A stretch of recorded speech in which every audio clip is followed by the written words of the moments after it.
दोस्तों नमस्कार। स्वागत है आप सभी का एक बार फिर से। अगर आप अपनी लाइफ में कुछ नया सीखना चाहते हैं तो चैनल को सब्सक्राइब जरूर करिएगा। दोस्तों धर्म शास्त्रों के अनुसार प्रकृति का ये नियम है, जो महाशिवरात्रि होती है वो गंगा जल की हर एक बूंद की तरह पवित्र मानी गई है, शुभकारी मानी गई है। हमारे हिंदू परंपरा में शिवरात्रि का बहुत महत्व है और ये पर्व फाल्गुन मास के कृष्ण पक्ष की चतुर्दशी को मनाया जाता है। दोस्तों अगर आप वाकई में शिव जी को अपने घर पर बुलाना चाहते हैं, उनकी कृपा प्राप्त करना चाहते हैं, तो महाशिवरात्रि के दिन ये एक चीज अवश्य घर में लेकर आएं। इसके साथ ही भोले बाबा खिंचे चले आएंगे। ये चीज भोलेनाथ को आकर्षित करती है। भगवान भोलेनाथ भोले भंडारी हैं। वे एक लोटा जल से भी प्रसन्न हो जाते हैं, मात्र एक बेलपत्र से भी अति प्रसन्न हो जाते हैं। लेकिन भगवान भोलेनाथ शीघ्र ही गुस्सा भी हो जाते हैं। जहां भगवान भोलेनाथ को कुछ चीजें प्रिय हैं, तो वहीं कुछ चीजें अप्रिय भी हैं। कुछ चीजें ऐसी हैं जिनका भगवान भोलेनाथ की पूजा में अगर इस्तेमाल ना किया जाए तो भगवान भोलेनाथ का पूजन अधूरा रह जाता है। वहीं कुछ चीजें ऐसी भी होती हैं जो अगर अनजाने में आप भगवान भोलेनाथ को अर्पित कर देंगे तो उससे भगवान भोलेनाथ आपसे रुष्ट हो जाएंगे। इसलिए भगवान भोलेनाथ की पूजा करते समय कुछ बातों का विशेष ध्यान रखना चाहिए। आज की इस वीडियो में हम आपको बताएंगे कि महाशिवरात्रि के पावन पर्व पर क्या करें क्या ना करें, कौन सी ऐसी वस्तुएं हैं जो भगवान भोलेनाथ को अति प्रिय हैं और कौन सी ऐसी वस्तु हैं जो भगवान भोलेनाथ को बिल्कुल भी प्रिय नहीं है, और कौन सी वस्तु है जो भगवान भोलेनाथ को भूल से भी अर्पित नहीं करना चाहिए। लेकिन उससे पहले आपसे एक विनती करते हैं कि अगर आपने अभी तक हमारे चैनल को सब्सक्राइब नहीं किया है तो चैनल को सब्सक्राइब करके बेल आइकन जरूर दबाइएगा। सच्चे मन से सच्चे हृदय से कमेंट बॉक्स में लिखना ना भूलें, हर हर महादेव, ओम नमः शिवाय।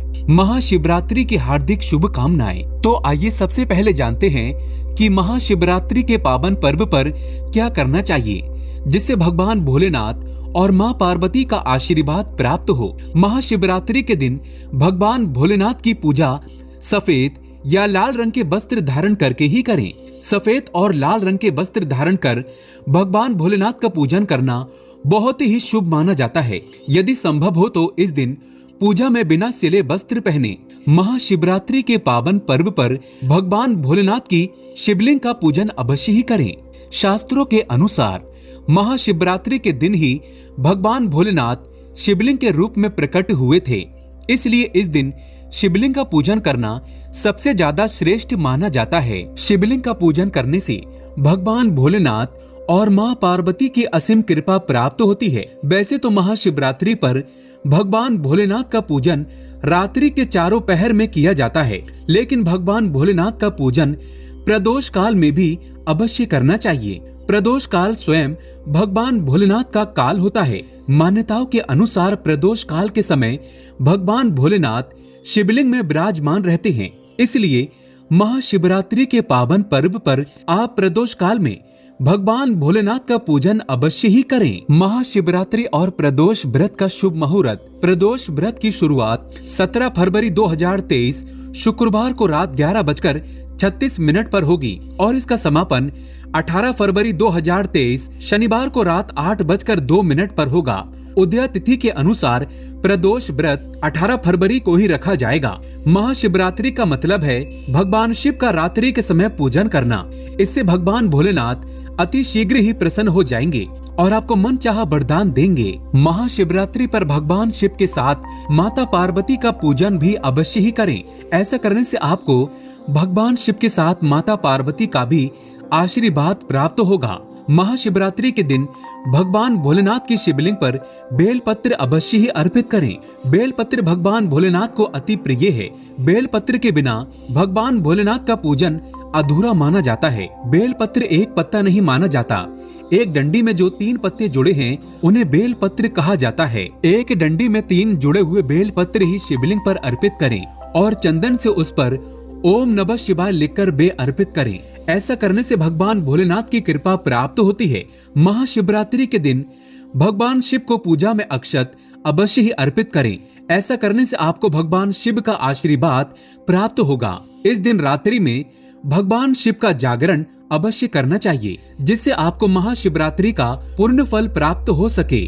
महाशिवरात्रि के दिन भगवान शिव की पूजा करने से पहले भगवान श्री गणेश, भगवान कार्तिकेय, नंदी जी और माँ पार्वती का पूजन अवश्य ही करना चाहिए, नहीं तो आपको भगवान शिव की पूजा का फल प्राप्त नहीं होगा। इस दिन बैल को हरा चारा अवश्य ही खिलाना चाहिए, क्योंकि बैल को नंदी जी का रूप माना जाता है, जो भगवान शिव को अत्यधिक प्रिय है। दोस्तों, महाशिवरात्रि पर इन कार्यों को करने से भगवान भोलेनाथ की कृपा प्राप्त होती है।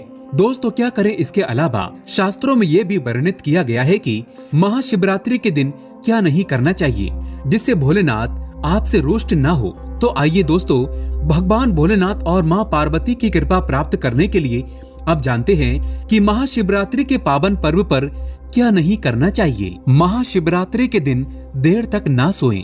सुबह सूर्योदय से पहले उठकर स्नान कर लें। ऐसा करना आपके लिए काफी शुभ रहेगा। इस दिन भूल कर भी काले रंग के वस्त्र धारण न करें, क्योंकि काले रंग के वस्त्र धारण करना इस दिन अशुभ माना जाता है। महाशिवरात्रि के दिन शिवलिंग पर चढ़ाई गई चीजों को बिल्कुल भी ग्रहण ना करें, क्योंकि शिवलिंग पर चढ़ाई गई चीजों को ग्रहण करना अशुभ माना जाता है। यदि आप शिवलिंग पर जल चढ़ा रहे हैं तो ध्यान रखें, शंख से जल बिल्कुल भी ना चढ़ाएं। भगवान शिव को आप लोटे से जल अर्पित करें। शंख से भगवान भोलेनाथ का पूजन नहीं किया जाता। और लोटे से भी जल चढ़ाते समय इस बात का ध्यान रखें कि अगर आपने जल में दूध या फिर दही मिलाया है तो आप दूध और दही से भगवान शिव का अभिषेक करने के लिए तांबे के लोटे का इस्तेमाल ना करें, क्योंकि तांबे के पात्र में दूध और दही से जहर बन जाता है। इसलिए दूध दही से भगवान भोलेनाथ का अभिषेक करने के लिए आप स्टील का या फिर पीतल के लोटे का या चांदी के लोटे का इस्तेमाल करें। महाशिवरात्रि के दिन भगवान शिव की पूजा में तुलसी का प्रयोग भूल कर भी ना करें, क्योंकि आप ऐसा करते हैं तो आपको पूजा का पुण्य फल प्राप्त नहीं होगा। भगवान श्री गणेश और भगवान शिव को तुलसी अर्पित नहीं की जाती, इससे दोष लगता है, काल सर्प दोष लग जाता है। इस दिन भगवान शिव की पूजा में केतकी और चंपा के फूलों का प्रयोग नहीं करना चाहिए, क्योंकि भगवान शिव की पूजा में इनका प्रयोग करना वर्जित माना जाता है। भगवान शिव की पूजा में हल्दी और कुमकुम का प्रयोग बिल्कुल भी ना करें, क्योंकि भगवान शिव बैरागी हैं और हल्दी और कुमकुम शुभता के प्रतीक माने जाते हैं। भगवान शिव की जो मूर्ति शिव परिवार के रूप में है, जहां भगवान श्री गणेश, भगवान कार्तिकेय और माँ पार्वती है, तो आप वहां पर भगवान शिव को हल्दी कुमकुम से तिलक कर सकते हैं। लेकिन भगवान शिव की जो शिवलिंग होती है वो भगवान शिव का बैरागी रूप है, तो वहां आप हल्दी कुमकुम ना लगाएं। महाशिवरात्रि के दिन भूल कर भी घर में कलह नहीं करना चाहिए और न ही किसी को अपशब्द बोलना चाहिए। यदि आप ऐसा करते हैं तो आपको भगवान शिव का आशीर्वाद प्राप्त नहीं होगा। महाशिवरात्रि पर शराब और मांसाहार का प्रयोग बिल्कुल भी ना करें। यदि आप ऐसा करते हैं तो आपको भगवान शिव और माँ पार्वती के क्रोध का सामना करना पड़ सकता है। आपको इस दिन किसी भी पशु या पक्षी को सताना नहीं चाहिए, न ही उन्हें मारना चाहिए, नहीं तो आपके सभी पुण्य फल नष्ट हो जाएंगे। महाशिवरात्रि के दिन महिलाओं और कन्याओं को शिवलिंग का स्पर्श नहीं करना चाहिए। आप दूध, दही या जल से शिवलिंग का अभिषेक कर सकते हैं। आप बेल पत्र भी चढ़ा सकते हैं, पूजन भी कर सकते हैं, लेकिन शिवलिंग का स्पर्श न करें। शिवलिंग पर जब आप जल चढ़ाते हैं तो वो जल आपके पैरों में नहीं आना चाहिए, क्योंकि उसे हम जलहरी कहते हैं। शिवलिंग पर बहते हुए जल को हमेशा अपने मस्तक पर स्थान देना चाहिए। उसका छींटा अपने बच्चों के ऊपर मारना चाहिए। इससे शरीर शीतल और नजर दोष और शरीर कई पीड़ाओं से मुक्त होता है। मन को शीघ्र ही शांति मिलती है। शिवलिंग की सदैव आधी परिक्रमा ही करनी चाहिए, इस बात का विशेष ध्यान रखें।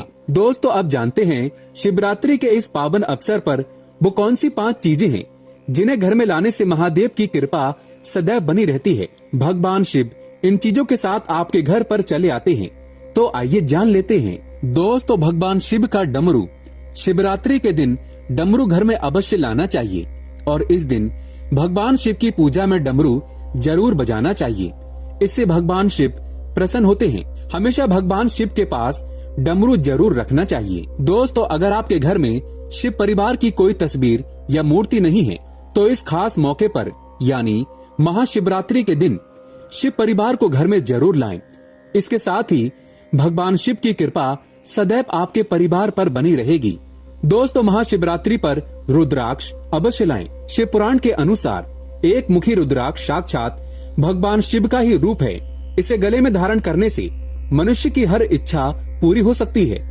अगर इस रुद्राक्ष की पूजा करके धन स्थान यानी तिजोरी में रखा जाए तो धन से संबंधित परेशानियां हमेशा के लिए समाप्त हो सकती हैं। लेकिन शिवरात्रि पर रुद्राक्ष का घर में होना भी बहुत ही शुभ और मंगलकारी होता है। दोस्तों, अगर शिवरात्रि पर आप महामृत्युंजय यंत्र लाकर अपने पूजा स्थान पर स्थापित कर रोज उसकी पूजा करते हैं तो इससे सुख समृद्धि बनी रहती है। इसके साथ ही भगवान शिव भी खींचे चले आते हैं। ऐसे घर में सदैव भगवान शिव का वास होगा। दोस्तों, शास्त्रों के अनुसार माना जाता है कि एक त्रिशूल अगर किसी मंदिर में भेंट किया जाए या अपने हाथों से खुद लगाया जाए तो ऐसे व्यक्ति को जन्मों जन्मों तक गरीबी का सामना नहीं करना पड़ता। भगवान शिव की कृपा ऐसे व्यक्ति पर हमेशा बनी रहती है। महाशिवरात्रि पर मंदिरों में एक त्रिशूल अवश्य दें। खास शिवरात्रि के दिन ही ऐसा करें, लेकिन बाकी दिन भी आप ऐसा कर सकते हैं। दोस्तों, महाशिवरात्रि पर मोर पंख अवश्य घर में लाना चाहिए। किसी खास मौके पर ही मोर पंख घर में लाना चाहिए। बहुत ही शुभ और मंगलकारी माना जाता है। मोर पंख कई दिव्य शक्तियों से भरा पड़ा है। जहाँ होता है मोर पंख, उस घर में गरीबी कभी नहीं आती। ऐसे घर पर सदैव भगवान कृष्ण की कृपा हमेशा बनी रहती है। दोस्तों, शिव पुराण के अनुसार माना जाता है कि महाशिवरात्रि पर व्रतधारी को धतूरा अवश्य खा लेना चाहिए। भले ही आप थोड़ा सा खाएं, लेकिन खा जरूर लें। इससे व्रत पूरा हो जाता है। इस दिन भांग खाने से संपूर्ण फलों की प्राप्ति हो जाती है। अगर आप भांग नहीं खाते हैं तो इसे थोड़ा बहुत चख लें, नहीं तो आपका व्रत अधूरा माना जाएगा। दोस्तों, महाशिवरात्रि के पावन पर्व पर भगवान भोलेनाथ और माँ पार्वती की कृपा प्राप्त करने के लिए इन सभी बातों का विशेष ध्यान रखें, जिससे आपको व्रत और पूजा का पूर्ण फल प्राप्त हो और भगवान शिव और माँ पार्वती की आपको कृपा मिल सके। बहुत सारी चीजें इस दिन के व्रत में ऐसी होती हैं जो आपको नहीं खानी चाहिए, और एक चीज ऐसी है जो महाशिवरात्रि के दिन जरूर खानी चाहिए ताकि आपको इस व्रत का संपूर्ण फल मिले। महाशिवरात्रि के दिन बहुत सारे लोग व्रत रखते हैं। एक बेला उपवास रखकर बहुत सारे लोग सात्विक भोजन करते हैं। महाशिवरात्रि का व्रत अगर आप रखते हैं तो ध्यान रखें शरीर में पानी की कमी ना हो। इसके लिए अनार या संतरे के जूस का सेवन कर सकते हैं, लेकिन ईख का यानी कि गन्ने का जूस मत पीजिएगा। महाशिवरात्रि के दिन फलाहार में सेब, संतरा, पपीता, केला, खीरा वगैरह खा सकते हैं। इस दिन नमक नहीं खाना चाहिए। बहुत से लोग सेंधा नमक का खाना खाते हैं तो आप वो खा सकते हैं, कोई दिक्कत नहीं है, लेकिन सफेद नमक को मत खाइएगा। आलू का आप प्रयोग कर सकते हैं, पर काला नमक यानी ब्लैक सॉल्ट को मत खाइएगा। भूल कर भी चावल रोटी यानी अनाज का प्रयोग मत कीजिएगा। आप गेहूं तो एक बार खा भी सकते हैं, पर चावल मत खाइएगा। इस बात का ध्यान रखिएगा। दही वगैरह भी खा सकते हैं, कोई दिक्कत नहीं है। मूंगफली या मखाने को घी में फ्राई करके भी खा सकते हैं। मीठी चीजों का सेवन आप जरूर करें। गाजर, लौकी की खीर, साबूदाने की खिचड़ी आप खा सकते हैं।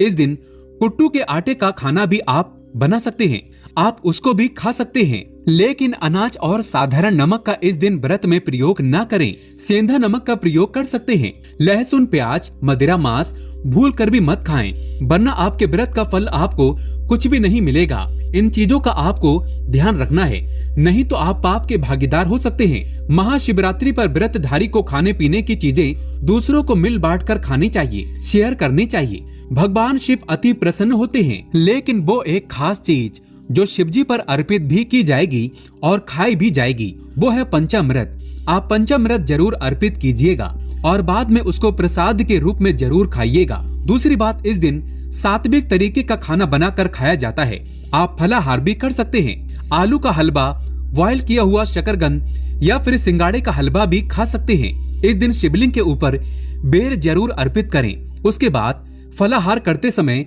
इस बेर को जरूर खाइए। याद रखिए, इससे शत्रु और विरोधी कभी सर नहीं उठाएंगे और जीवन में आपकी चारों दिशाओं में जय जयकार होगी। आप विजय श्री को प्राप्त करेंगे। बेर अर्पित करने से दुश्मन का सर्वनाश होता है या फिर दुश्मन आपके खिलाफ कुछ नहीं कर पाते। शिवलिंग पर काले तिल जल में डालकर या दूध में डालकर जरूर अर्पित कीजिएगा। शनिवार का दिन है तो इस दिन काले तिल अवश्य अर्पित करें बहुत ही शुभ और मंगलकारी माना जाता है। शनि दोष से पीड़ित व्यक्ति को शनि से छुटकारा मिल जाता है। वैसे महाशिवरात्रि के दिन आप दूध का सेवन कर सकते हैं, लेकिन केवल दूध नहीं, उसमें 2-4 चीनी के दाने डालकर ही सेवन कीजिएगा। केवल दूध कभी भी नहीं पीना चाहिए। व्रत त्योहार में तो भूल कर भी नहीं 2-4 दाने चीनी डाल दें, भले ही आप चीनी ना खाते हो तो भी। इस तरह से आपका व्रत पूर्ण होगा। और जब आप फलाहार करें तो भगवान शिव का नाम अवश्य ले लें। अगर आप भोले बाबा के सच्चे भक्त हैं तो कमेंट्स में हर हर महादेव अवश्य लिखें। भोले बाबा की कृपा से आपके सभी बिगड़े कार्य पूर्ण हो जाएंगे। एक लाइक तो बनता है।